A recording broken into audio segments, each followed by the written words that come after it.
नमस्कार प्रशिक्षुओं। आज आप लोगों के लिए लेकर आया हूँ एजुकेशन 07, जिसका नाम है आरंभिक स्तर पर भाषा के पठन, लेखन एवं गणितीय क्षमता का विकास, जो डीएलएड 4th सेमेस्टर का कंटेंट है, जो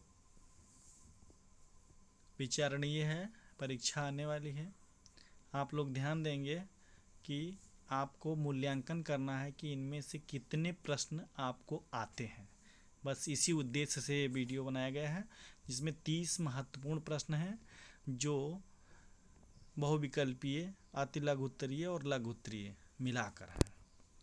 पहला प्रश्न है हमारा, लेखन शिक्षण का उद्देश्य है क्या है? 4 विकल्प हैं, लिखने का कौशल, बोलने का कौशल, पढ़ने का कौशल या ये सभी।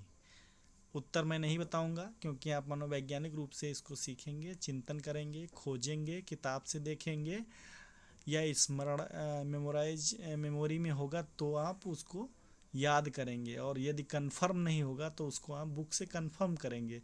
इसलिए मैं उत्तर को नहीं बताऊंगा। दूसरा है, मौन वाचन का प्रमुख उद्देश्य क्या है? वाचन क्षमता का विकास, प्रवण क्षमता का विकास, चिंतन मनन शक्ति का विकास और रचनात्मक शक्ति का विकास। ये मैं बता दूं कि रचनात्मक शक्ति माने लेखन आदि का है, प्रवण क्षमता माने कौशल से संबंधित है, वाचन माने बोलने की क्षमता से है, चिंतन मनन शक्ति का विकास ये आपके आंतरिक गुणों से संबंधित है। इसमें से कौन सा स्पर्श व्यंजन है? न, श, ए और बी दोनों या वा। निम्न में तत्सम शब्द बताइए। दिवस, अग्नि, दुग्ध या ये सभी। वाक्य में प्रयुक्त शब्दों का अर्थ समझने को कहते हैं, क्या कहते हैं? अर्थ तत्व, संबंध तत्व, वाक्य विज्ञान, इनमें से कोई नहीं। अब इसमें बताइएगा कौन सा है। चारपाई का वर्तनी, वर्तनी माने उच्चारण, विश्लेषण करना है कि कैसे बोलते हैं। च बड़ा आ, र, आ, प, आ, ई या दूसरा विकल्प है च, अ, र, प, आ, ई। तीसरा है च, र, प, अ, ई। इसी प्रकार चौथा विकल्प भी है डी। आपको चुनना है कि कौन सा सही है। कविता शिक्षण में किस भावना का विकास होता है? सत्यम, शिवम, सुंदरम। चौथा विकल्प है इन सभी का।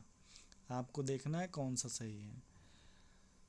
अगला प्रश्न है हमारा प्रश्न 8। 754 यानी 754 में 7 का स्थानीय मान क्या है? 700, 70, 7 या इनमें से कोई नहीं। अगला है, जोड़ का अर्थ है एकत्रित करना, बराबर करना, निकालना, इनमें से कोई नहीं। अगला 10वां प्रश्न है, 10 के 10 समूह मिलकर बनते हैं, क्या बनते हैं? 100 या 20, 50 या 120। अति लघु उत्तरीय प्रश्न है हमारे, लेखन शिक्षण की विधियां लिखिए। लेखन शिक्षण की कौन कौन सी विधि हैं हमने बताया था। अगला स्वर वर्णों का उच्चारण स्थान बताइए, स्वर कहाँ से बोले जाते हैं, निकलते हैं। प्रयोग के आधार पर शब्दों के भेद बताना है आपको। शब्द किसे कहते हैं इसकी उसको परिभाषित करना है, उसको लिखना है। कविता शिक्षण का महत्व बताना है। कहानी क्या है सूक्ष्म रूप से टिप्पणी करनी है। च, छ, ज एवं झा वर्ण किस प्रकार की ध्वनियाँ हैं उसको लिखना है। किसी भाषा की सर्वप्रधान महत्वपूर्ण इकाई कौन सी है ये देखना है आपको, ये लिखना है। जनार्दन किसका पर्यायवाची शब्द है, यानी जनार्दन के का पर्यायवाची शब्द लिखना है, ये सीधा इसका अर्थ निकलता है।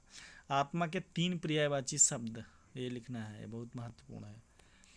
2 नंबर में जो प्रश्न आते हैं वो इस प्रकार हैं, आएंगे।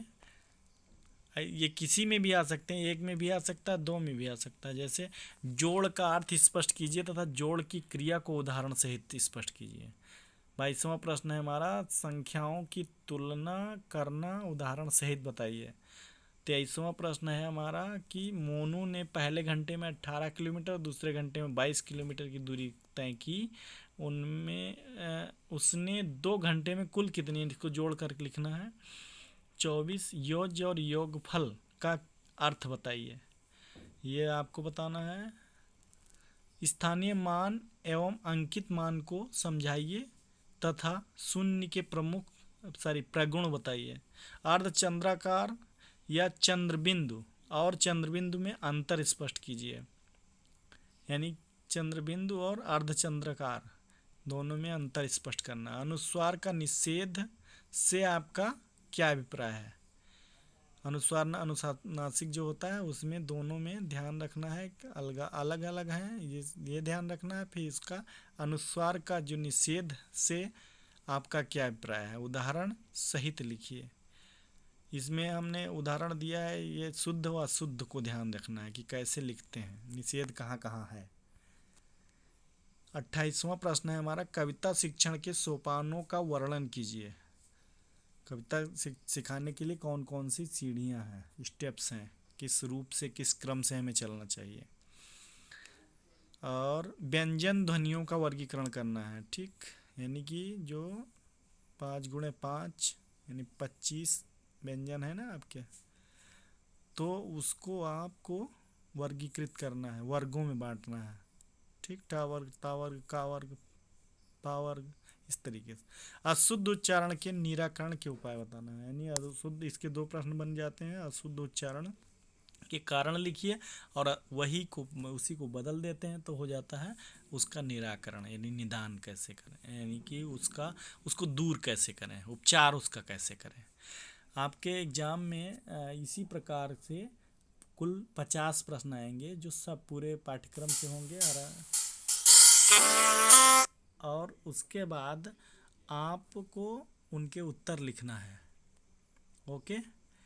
फिर आपको ध्यान रखना है और इसमें ज़्यादा लिखना नहीं है, बस सटीकता लानी है, खूबसूरती लानी है, सारगर्भित उत्तर देना है, ठोस उत्तर देना है, चुनिंदा शब्दों में लिखना है, बस इस बात का ध्यान रखिएगा।